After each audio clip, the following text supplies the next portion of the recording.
Hi everyone. First, again, thank you very much for the positive comments on my video asking YouTube to provide a filter so I don't have the N-word on my comments for my videos. Thank you. Now, Jim Tressel. Jim Tressel resigned on May 30th because, well, Sports Illustrated, in the form of incredible writer George Dorman, who I know, and I won't get into how I know him, put together an article which is online and coming out on newsstands June 6th that outlines the many violations of NCAA Rule 10.1, which is basically lying to your college administration regarding the activities of your players.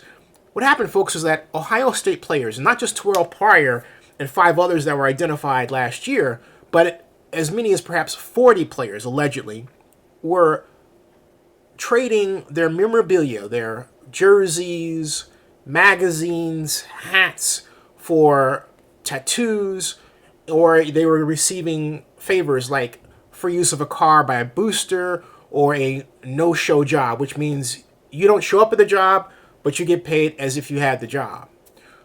Jim Tressel looked the other way. George Dorman says that Tressel was famous for not knowing. In fact, even before he arrived at Ohio State, when he coached at Youngstown, he had a history of similar not knowing episodes when players did something that violated NCAA rules. Now Tressel's gone. Ohio State fans are upset, and Ohio State itself is looking for a way to save face. But what really concerns me about all this is, frankly speaking, the NCAA rules. They're outdated.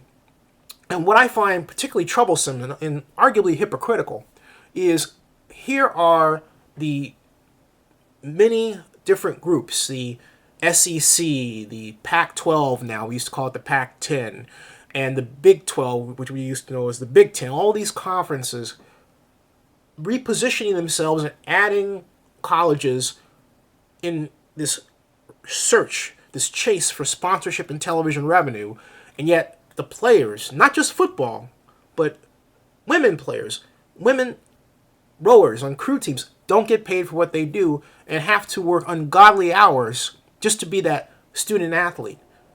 It's all under a set of NCAA rules that were formed at a time when we didn't have this rampant chase for both television content, and I'll explain what I mean in a second, and sponsorship dollars that go with it. Now, what do I mean?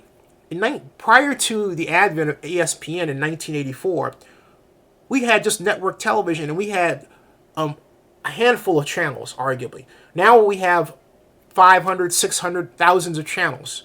We have DirecTV, we've got Comcast.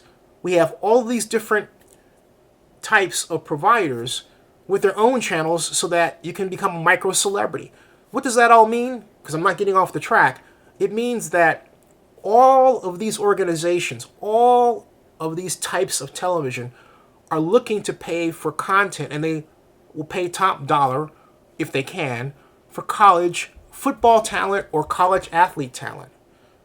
But the NCAA prohibits direct payments to players, and it prohibits players from benefiting in any way from the fame that they get. That's the real problem. Think about it. If an Ohio State player didn't have to trade his jersey for a tattoo, which I think is ridiculous, to a lesser extent, this wouldn't be the case. I'm not saying Jim Tressel didn't have issues of his own, because, frankly, if I were Jim Tressel, I would say, look, you know what, these rules are stupid, and I'm going to challenge them through Congress. I'm going to be open about it. I'm not going to hide behind this, because it's obvious that Tressel wanted to win. He wanted to win so badly, he was willing to allow his players to skirt the rules as they existed.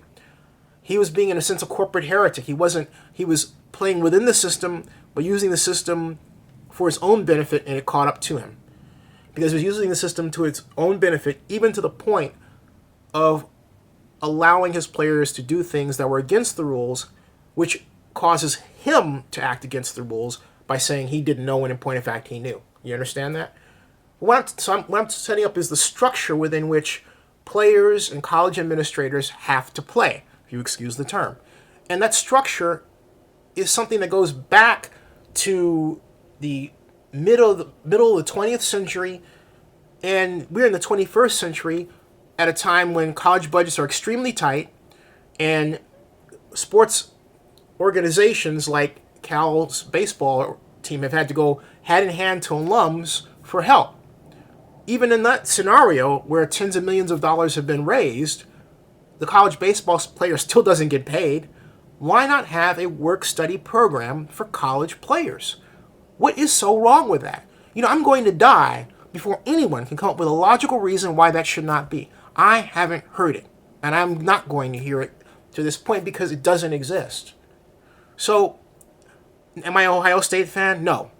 Am I a Jim Tressel fan? Never have been. I don't dislike the guy either. And the way he coaches, I think, is interesting, and his systems are, well, simple. Okay, that's not the point. The point is the overall structure of the NCAA rules, and my argument that they are not appropriate for the needs of today's college sports system.